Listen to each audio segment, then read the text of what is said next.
us working on toast is that we want to, of course, keep it really more like a story. It's going to be really kind of shortened, and we want it to be very authentic. You're going to include some of those ideas from biographies, but you also want to include some of those things that you have found personally inspirational. And then, of course, since it's a toast and not a full-blown big speech, we're going to keep it pretty short. About a page type is our goal.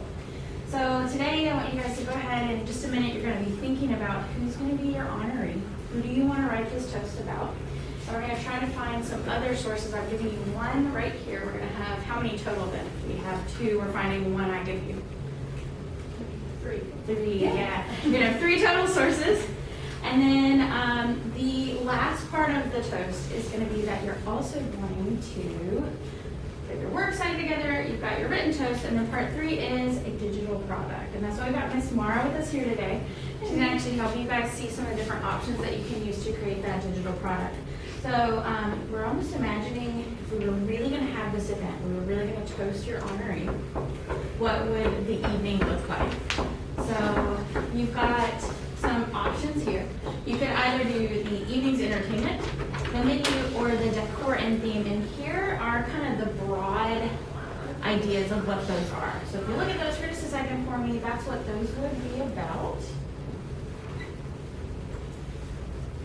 All right, and here's what Ms. Morrow's got for you guys, kind of just options, and we've got the link for you too. It's on your Schoology. If you go there really quickly, we'll give you about a minute to go to Schoology. Go see if you can find that real quick. So this will actually be an extension activity for like once you've completed your toast and everything like that. I created a HyperDoc kind of choice board for y'all. You have the evening's entertainment, which you can do like your songs, guest list, things like that. You've got your decor, which we could do a vision or mood board, and then you've got a menu. So you'll choose one of these 3, okay? We're going to start first with the evening's entertainment. I'm just going to go through and show you some examples of what that would look like, and then I'll show you the actual template that I created for you if you choose that one, okay? So we're going to click on this one right here, and this is just going to go through and kind of show you what some options could look like for your evening entertainment digital product, okay? So you could do a to-do list, a guest list. This could include things like what songs you want to play, who's going to be there. You may even want to include some descriptions about your people. If you've ever kind of seen like a spreadsheet, it has all the different columns that you can use. You could even create a specific column for, you know, their email, their yes or no, are they coming? So let's look, here's some examples. And I did create this in Google Sheets. I don't know if you ever used Google Sheets before, but it's in the Google Suite. It's very easy to use. But for to-do lists, you could have like just a checklist, and you can put their name, the date, and create as many columns as you need. Then we'll go to the next one. Or you can set it up in a more decorative way. If you want it to look really vibrant and creative, you could add different colors to it. You could add different columns, could be different themes. However you would want to do that to organize it. Think about if you were actually to create a guest list or a to-do list, how would you want it organized? How would you want it to look? And it's also about organization. So it can't just be, does it look pretty? Is it functional? So those are the 2 things you kind of want to think about for this one. So let's go back to the regular document, and I'll show you kind of what your template looks like that you can work with if you choose to do this activity, okay?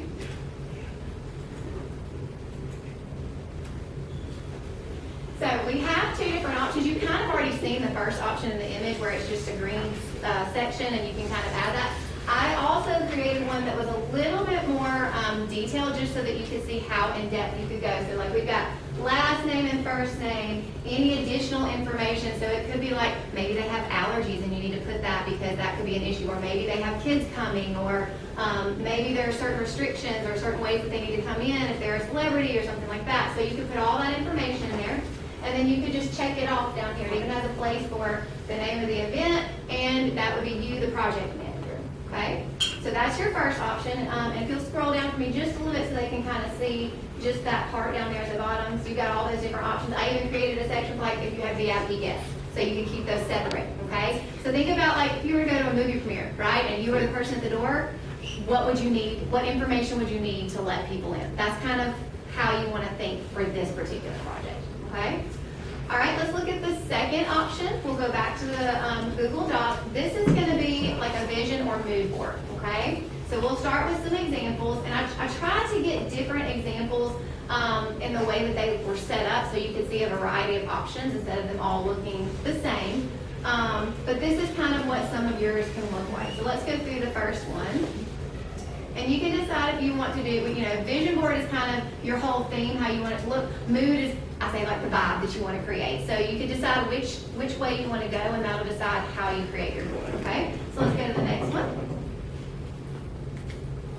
Okay, so here's an example of what you can do. You can either have like images, almost like a collage, with the little boxes above, okay? Next one. You could have it all where it's just a smooth, so to me this would be more of a mood board, right? It's got the calming ocean beach vibe with the sunset colors, and so it all kind of flows together. Let's look at the next one. Here's another one, and this is kind of like a vision board. What do you want for yourself? What do you want to see in yourself? What are some of your goals? Or it could be something like a motivational board. And Ms. Gott sends me motivational little cards that we can use, so it could be some way to make yourself more motivational. Think about all the different options and ways that they've laid things out, how they've layered the pictures on top of each other. So like we had the first one, where to me it was almost like a scattered collage because the pictures were just placed, but you still had all that space around it. This one is everything is filled in, so it's kind of like there's no blank space. So you would need to decide what style do you want to use, okay?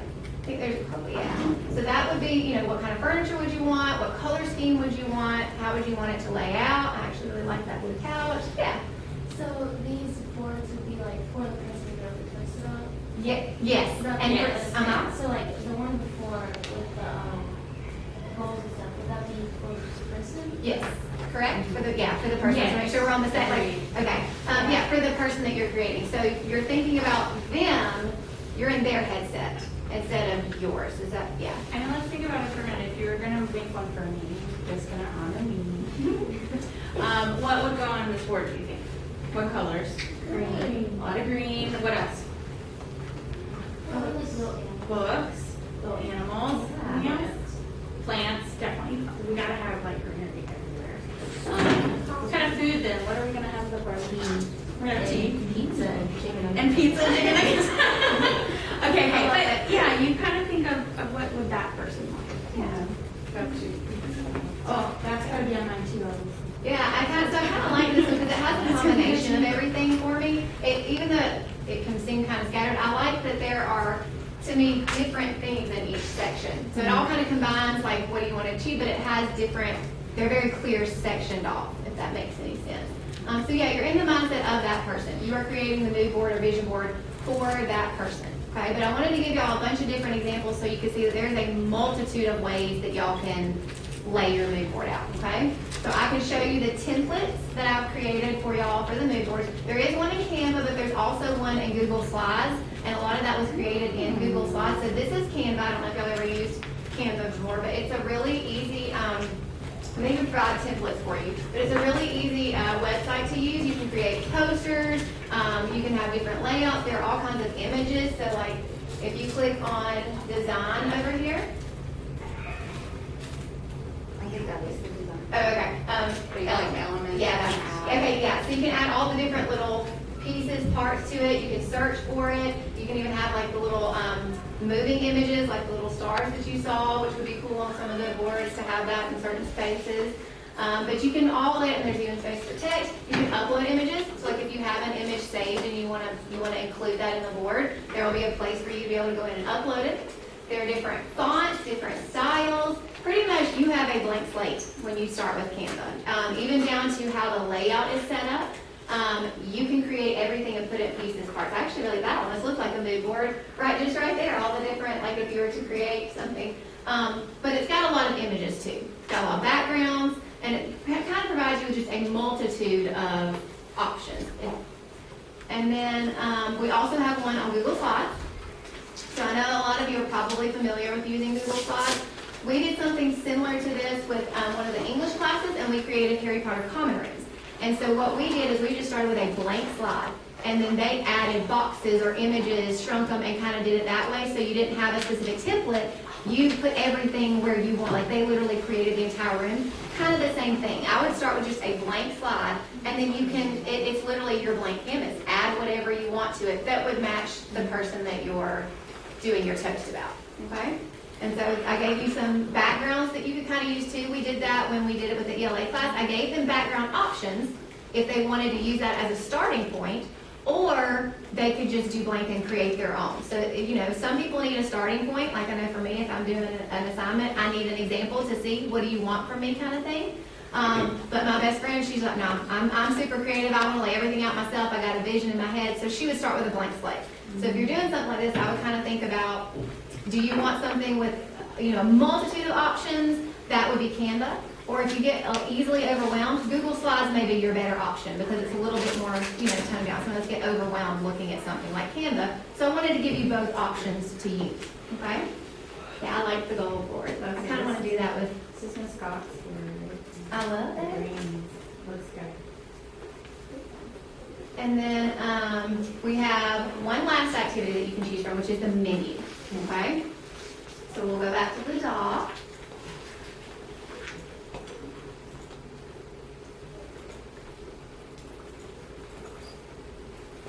So I gave you a couple of different examples for menus, because to me, menus can be just as creative as a vision board, just you gotta think outside the box, right?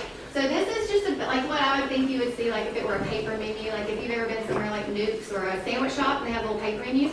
That's kind of what I expected that one to look like, so very basic, simple. If you're a clean cut kind of person, you don't like a lot of the frou-frou, doing something very basic like that would probably be your best bet, okay? Or, let's go to the next one. We can get a little more creative if you want to. If you're more artsy, you could do something like this. If you've ever seen like the chalkboard backgrounds, you could have where you have the menus, different boxes for different sections, and you've got images of like what the food would look like. But you notice that when they do the different boxes and the different food, their font is same color throughout. It's a basic background with the same font, so it's not too chaotic. If you've ever been to a restaurant where it has pages and pages and just bunches of stuff everywhere, you kind of get overwhelmed. You don't want someone to get overwhelmed and it look cluttered. You want it to look interesting and pop, but still be organized enough where you can easily pick out what you would want to eat, okay?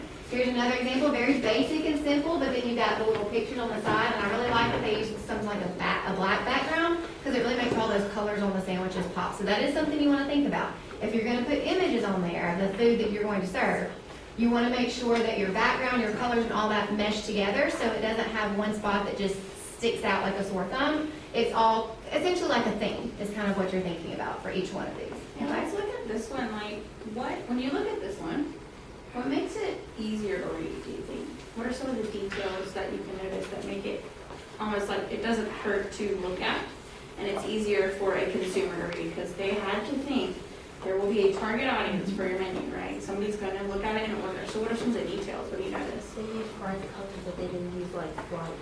Okay, bright but not blinding. We remember way back at the beginning of school, we talked about the rules not too bright when it came to PowerPoint, so you can't do the bright neons. Some of the words are more bold. Yeah, the bolded words versus like not quite as bright, Sandra. They have like the pictures on one side and they have everything on the other side. Okay, keep them separate. Yeah, some places put them together, but I think it's maybe easier separate. It's very concise, not too many words, but not too little where you can't understand. Yeah. Okay, so we know then, like, if your menu, you don't want to overload. It shouldn't be a novel. People don't want to sit down and read a whole book to try to find food. Don't go to Cheesecake Factory. You go to Cheesecake Factory? Oh my gosh. I have. I hate every single thing on the item. Like 50 pages, nothing on the item. The only thing I will ever order is a strawberry cheesecake. So yeah, I went there for my birthday on Friday, and I get the same thing every time, but it is overwhelming. So that's a good point. Like the pages and pages and pages. You don't want to have to spend 25 minutes just reading the menu before you can decide what you want, you know? I like the word, like concise, that you pointed out, like the bolding and the orange makes it very clear where the categories lie. And what was yours, Tyler? You've seen one too. Oh, sorry. Okay, I'm gonna be on. I was gonna say that it's not like, it's more of a similar place to like the subheadings are more kind of like the orange toast maps and the burgers. Yeah. And it's not like all different colors and like. Yeah, I it's think like the colors are even very easy on the eyes to see, okay, this is a group, this is a group, this is a group. So being strategic even with very different colors, that's important. Got a couple other options here, but you know, same idea. Now that one, ooh. Yeah, so I use that one as an example because to me, that's a little bit too much. You know what I mean? Like I can't even concentrate on the food choices because of all the images. Even the color is a little bit, if you had just stuck with just red or just yellow. But to me, that is too much. So I did want to show you an example of what I felt like was cluttered so you kind of knew what I meant. Even though it's a beautiful menu, to me, if you're making something like a digital product, you want it to be very clear, very concise, very organized. We mentioned Cheesecake Factory. What's another place whose menu is maybe too? Ooh. Firebirds. Okay, Firebirds. I do have the Firebirds, but They have a relatively. okay. I feel like I'm looking at the side of the food truck. I know, it feels like Yeah. so many food trucks. Pictures and everything. Almost like when you order ice cream, like when the ice cream truck comes through and it's got all the images. That's exactly what it's But like. there's a reason for that too. Why do food trucks and ice cream trucks have big pictures on the side? What's the point? Why? So people can see them better. People would see them better where? Outside. Like imagine, okay, just yesterday we had our Husky Havoc. And did you know the prices of concessions before you really got up to the table? No. Did you even know what they had before you got right to the table? No. What could have helped? Big pictures, big pricing listed where you can see it from far away. So every choice that digital marketers make is purposeful. Like for a food truck, it makes sense. But for a menu, you have to kind of like, oh, my eyeballs. So, you know.